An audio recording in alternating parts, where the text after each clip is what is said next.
in 7 years it's been smooth. So this is your garden basically? Yeah.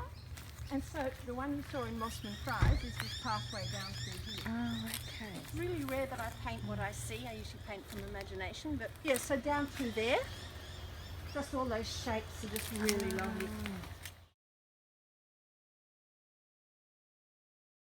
Yeah, so here we are on my Oh my God. my deck. How amazing. So this is pit water, isn't it? Yep. So are these some of your works here, aren't they? It's virtually all of my work. There's some paintings there that I've bought because I've fallen in love with them from other students. That one there was part of my Australian Galleries exhibition in 2012. It's called Spring Storm. There's furniture I've made. I've made tables out of this. Is a flue for a fireplace. These are two bed heads. These are two bed heads that I've. Then I found this boat chair, and then I've just strussed it up, and it's actually really comfy. You rock a You bit. made that out of two bed heads and a boat Yeah, because when chair. I got here, I just didn't want to carry all the furniture on, so I just found stuff. God, that's fantastic. And this tabletop, someone had chucked it out, and it was all buckled on top, but it's actually a really nice Parker table. Got beautiful. Oh yeah. You can see the design from the under it? 60s, isn't it? Yeah, it's gorgeous. And so then I just got some old veneer and paddle pop sticks and did this. Oh, paddle pops. Yeah, paddle pop. Yeah, yes.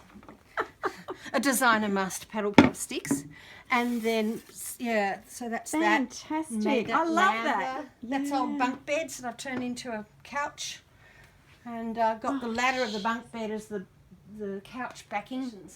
And that possessions can bog you down, and as is that small one there.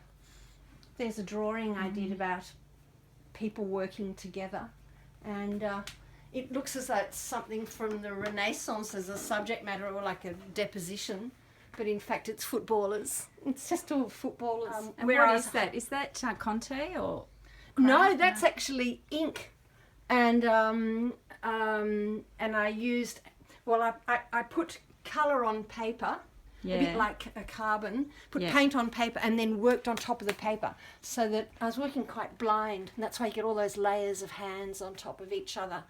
I didn't want precision, I wanted a feeling of movement. The deck was all filled with balustrades out there, and I knocked them all out, and so I had all these bits of timber, and I thought, the front door was there. I thought it'd be so much nicer to enter the house through here, so I'd been given a circular saw, and so I cut through here.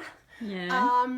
And Oh, so that was a wall. that was a wall. That was where the door was. So I filled that in, and so cut through here. That's why the carpentry is a bit dodgy, because I did all the carpentry as well. So You did that all yourself. yeah. So it's a bit theatre set. It's not building. It's making love a theatre it. set. So then what I did is I got the balustrade. I put the balustrades on it, and I love Rosalie Gascoigne, and when you think of a Rosalie Gascoigne, and I thought, well, that would look so beautiful, so just by putting the balustrades there. That is beautiful. And people say, oh, but you left the screws in, and I said, yes, because the screws just add more and more to it. Yeah, definitely. This door's made of all just chunks of off-cut timbers, and these are all taps from a lab, science lab.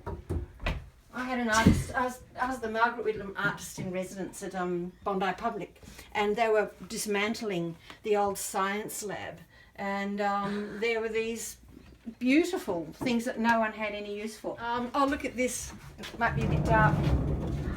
Oh my God. That was the old front door with nasty kitsch little bits of sandblasting, and I thought how to make it pretty, so I just painted it and then laboriously scraped it back off. Yeah, so I was going to scratch them all out, but it actually looked lovely to have this movement, so it almost mimicked lace curtains. This is a old lathe, and again I've just stitched it on through the old door handle. This is wallpaper is lunch wrap. So I just stuck it on with layers of glaze. And then I was going to paint it all with the patterning, but it didn't seem to need it, so I just stopped there. So more balustrades. Then these were nasty beige. Spotlighty, ghastly things. And that needed colour, so I just got yellow paint. And I just did the gradual, just the lines on it, because it just gave it a nice feel. And this was an old table mat. It's got a milk container. So that's now my lamp. Oh, wow. Excellent. Old sketch of Philip Adams when I did an exhibition called A Day in the Life of the ABC.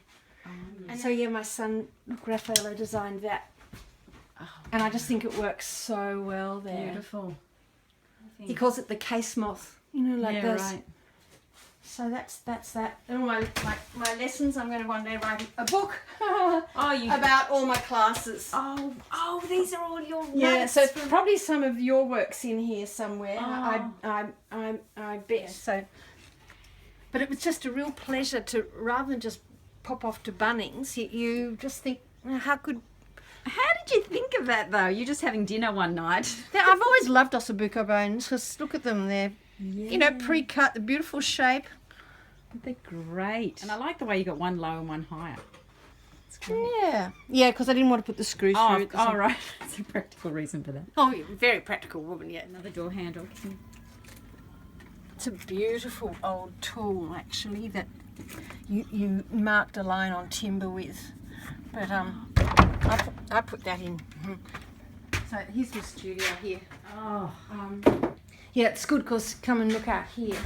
So I got these stores at a place called Kimbrick, and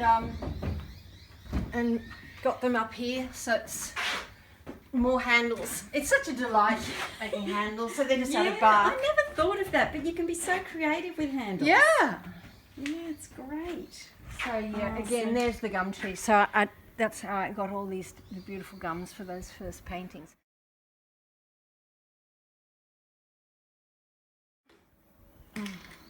So tranquil here, it's amazing. Yeah. It's a